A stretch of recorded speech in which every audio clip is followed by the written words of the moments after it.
dans un Fab Lab, on réapprend à faire, on réapprend à utiliser ses mains, à mettre les mains dans le cambouis. C'est vraiment un lieu où on va un peu désapprendre ce qu'on nous a appris à l'école, en fait, et on va revaloriser en fait le travail manuel en disant en fait un CAP, non, c'est quelque chose de bien, il faut savoir utiliser les outils, etc. Ça, c'est revenu plusieurs fois en fait dans la discussion, jusqu'à ce côté capacitation, rendre auteur en fait.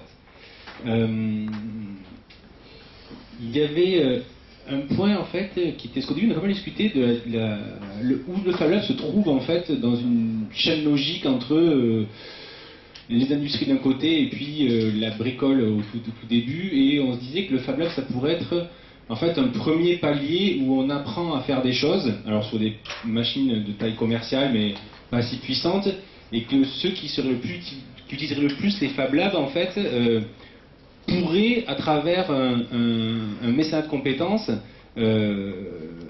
aller dans des industries en fait et utiliser là des vraies découpes plasma, enfin des choses vraiment très grosses. Donc ça serait, il se situerait dans un écosystème en fait qui va du Fab Lab. Alors même au début on parlait aussi qu'il peut y avoir d'autres lieux comme les hackerspaces ou des makerspaces ou même chez soi. Si en 2020 les RepRap sont sur notre table en fait, ou que la RepRap V32 en fait est capable de faire des choses assez étonnantes.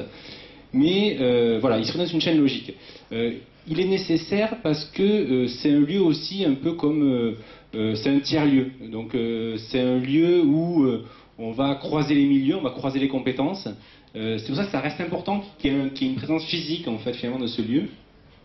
Et puis il y avait ce côté de dire que dans un Fab Lab on apprend aussi par de la médiation en peer-to-peer en fait. Donc presque la personne qui va apprendre des compétences, et c'est elle qui va aussi transmettre en fait ces compétences en fait aux personnes qui vont venir à la suite.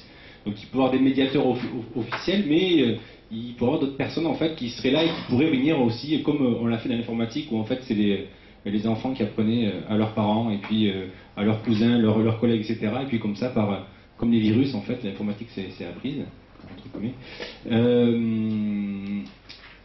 On apprendra aussi dans un Fab Lab à réparer, en disant aujourd'hui le monde industriel nous pousse à avoir des objets de plus en plus fermés, des objets en fait que l'on jette au bout de 2 ans.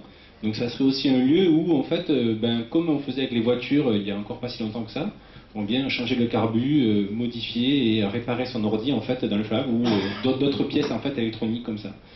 Et puis, on a parlé de l'artisanat du XXIe siècle.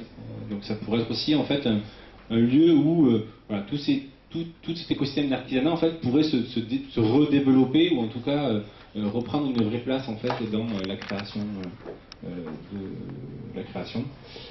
Et enfin, le dernier point peut-être, alors j'ai dit un peu de tout dans tous les sens, c'était le côté reconversion, en disant le chômeur longue durée qui avait plutôt appris à fraiser en fait, ouvrier spécialisé, il peut venir dans le Fab Lab pour en fait se reconvertir à l'utilisation de machines, etc., une compétence de la matière, etc.